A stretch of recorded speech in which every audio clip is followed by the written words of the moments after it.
Action for social justice का जो हमारा प्रोग्राम होना चाहिए वो ये होना चाहिए नेशनल एक्शन हमारा, कि हम जो बहुत बड़े बड़े अत्याचार वाले मुद्दे हैं हम वो चुने और उनको उनके अंजाम तक पहुंचाने के लिए पूरी ताकत लगाएं जब तक उन पे फाइनल जस्टिस, पूरा न्याय, संपूर्ण न्याय या पूरा इंसाफ नहीं हो जाता। ये मेरा प्रपोजल है आपकी कमेटी के लिए, जिसके आप कंसिडर। वो अपने समाज के सही नुमाइंदे हैं। पॉलिटिकल पार्टीज कोई हमारे और आपसे ऊपर नहीं है, वो भी हमारी नौकर है। अडानी के ऑफिस के बाहर भी, अंबानी के भी, टाटा, यूसुफ, लुलू जितने भी हैं ना, सबके बाहर आंदोलन होगा। तो बताओ,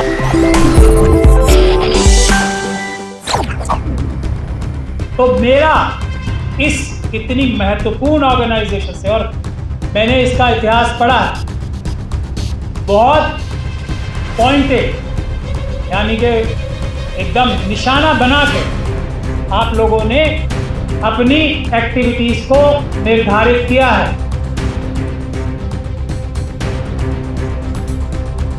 जो SC/ST सब प्लान है उसको निर्धारित किया है अपने अपनी गतिविधियों, मतलब निशाना लगा के। और ये बहुत खुशी की बात है, बहुत अच्छे समझदार लोगों ने इसकी नींव रखी है। SC/ST act, annual scavenging act, education, हिस्सेदारी, हर जगह ये बहुत सोच समझ के जो कार्य किए गए हैं। तो मैं ये समझता हूं आज से हम सब लोग, ये जो उन्होंने हमारी सबसे बड़ी कमी पकड़ रखी है ना, कि कोई भी हमारा मुद्दा हो वो 3 महीने से ज्यादा नहीं चलेगा, उसके बाद वो मुद्दा भुलाया जाएगा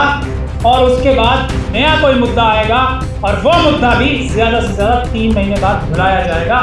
ये कमी दूर करने के लिए मैं ये समझता हूं कि हमारी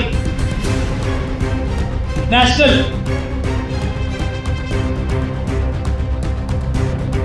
एक्शन फॉर सोशल जस्टिस का जो हमारा प्रोग्राम होना चाहिए वो ये होना चाहिए नेशनल एक्शन हमारा, कि हम जो बहुत बड़े बड़े अत्याचार वाले मुद्दे हैं हम वो चुने और उनको उनके अंजाम तक पहुंचाने के लिए पूरी ताकत लगाएं जब तक उन पे फाइनल जस्टिस, पूरा न्याय, संपूर्ण न्याय या पूरा इंसाफ नहीं हो जाता। ये मेरा प्रपोजल है आपकी कमेटी के लिए, जिसपे आप कंसिडर करें। भले ही हम पूरे देश में कम मुद्दे चुने, लेकिन हमने जो मुद्दा उठा लिया उसमें जब तक संपूर्ण न्याय नहीं हो जाएगा, अनएडल्टरेटेड जस्टिस, यानी कि बिल्कुल खालिस, सिख बंधु हमारे यहाँ बैठे, जब तक पूरा खालिस न्याय नहीं हो जाएगा, उसके साथ सच्चा न्याय नहीं हो जाएगा, जब तक हम उस मुद्दे का पीछा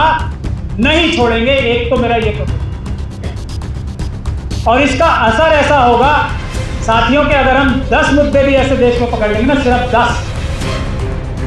तो हम लोगों का संविधान का डर जो है अत्याचारियों में इतना बैठ जाएगा कि कहीं ये वाला मुद्दा तो ये नहीं पकड़ लेंगे, आगे अत्याचार करने से 1000 बार पहले सोचा जाएगा कि कहीं ये मुद्दा हमारे जो national action forum for social justice वाले तो नहीं पकड़ लेंगे। फिर तो वो छोड़ेंगे नहीं, फिर तो वो बहकाए हुए नहीं आएंगे, फिर तो उनके हम लीडर्स को खरीद नहीं पाएंगे, बहका नहीं पाएंगे, डाइवर्ट नहीं कर पाएंगे। तो ये कम से कम ताकत लगा के ज्यादा से ज्यादा फायदा उठाने का मेरा पहला प्रपोजल है। मैं चाहूंगा कि आप लोग हाथ उठा के बताएं कि क्या इस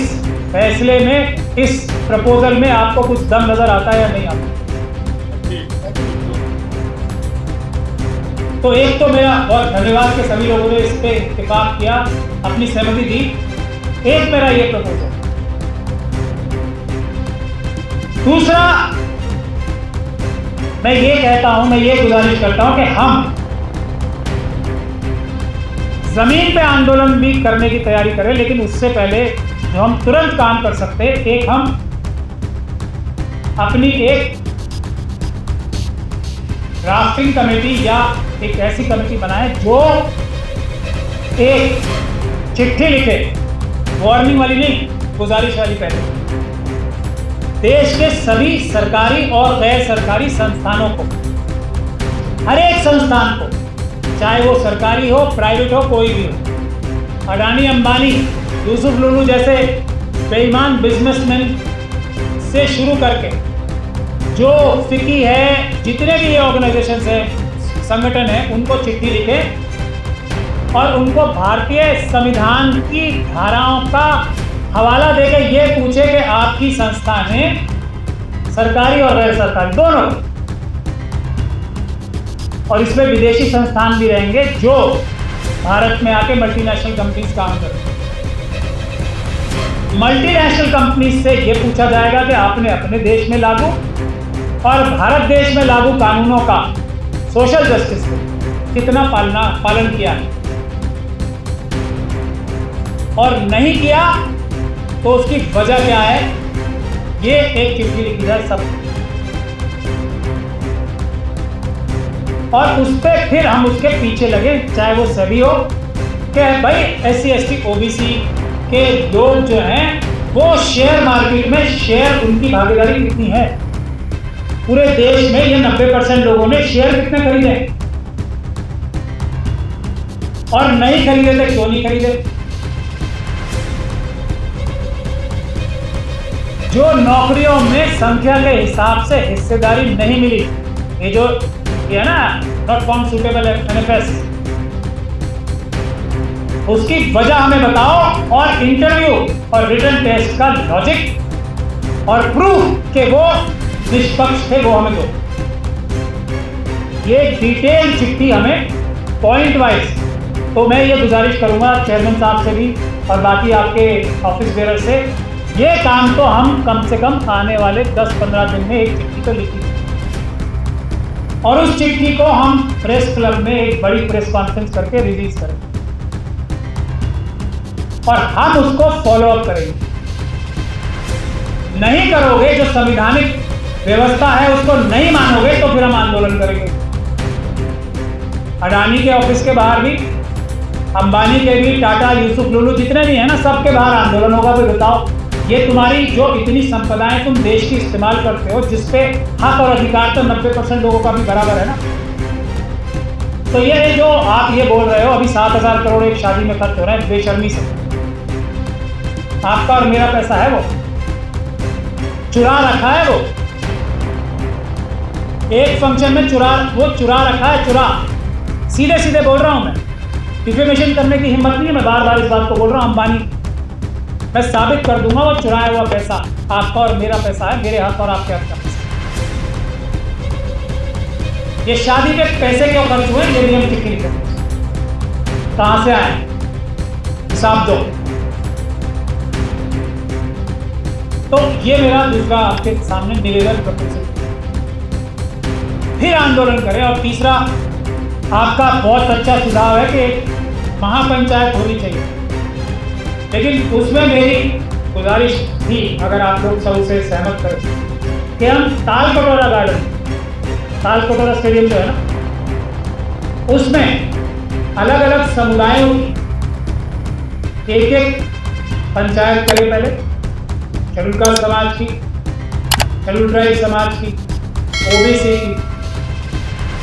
माइनॉरिटीज की, 4 ऐसे हम पंचायतें करें, और फिर एक बड़ी पंचायत उसके बाद रामलीला मैदान में करें, जिसमें SC ST OBC और अल्पसंख्यक सारे एक साथ। अगर आप लोगों को ये विचार हमारा अच्छा लगा तो इस पर भी आप लोग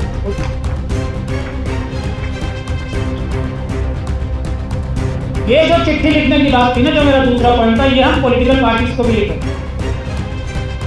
कि भाई हिस्सेदारी कहाँ है, और आप जो अपने कैंडिडेट चुनते हो ना, वो अपने समाज के सही नुमाइंदे हैं। पॉलिटिकल पार्टीज कोई हमारे और आपसे ऊपर नहीं है, वो भी हमारी नौकर है। उनको टिकट देते टाइम इस बात का तो ख्याल रखना पड़ेगा ना कि अपनी जेब के व्यक्ति दे रहे हैं, वो किसी लीडर की चमचागिरी करने वाले दे रहे हैं, या समाज के असली लड़ाई करने वाले हकदार लोगों को दे रहे हैं। कोई पॉलिटिकल पार्टी संविधान से ऊपर नहीं है ना, आप और मेरे से ऊपर नहीं है, वो भी नौकर है हमारे देश की जनता की। तो ये चिट्ठी उनको भी तो ये 3 मेरे सुझाव थे, लेकिन जो सबसे इस सब सुझावों के लिए जो एक गाड़ी घोड़ा प्रोवाइड करने की जो व्यवस्था होनी चाहिए, उसके लिए भी हमें सीरियसली कोई एक, और इसीलिए मैंने कहा था कि सबसे महत्वपूर्ण कार्य तो ट्रेजरर साहब का और जो असिस्टेंट ट्रेजरर साहब है उसका होने वाला है। तो फुल टाइम उसका एक कोई प्रपोजल बनाया जाए जिससे हम हमारी संस्था को, और ये खुशी की बात है आपने तो सारे कानूनी प्रावधान पूरे कर ही रखे हैं और मुझे यकीन है कि आज तक भी वो सब अलाइव होंगी, वो परमिशन हैं सारी, लेकिन इसको किसी भी प्रकार से कोई पैसे की दिक्कत ना आए।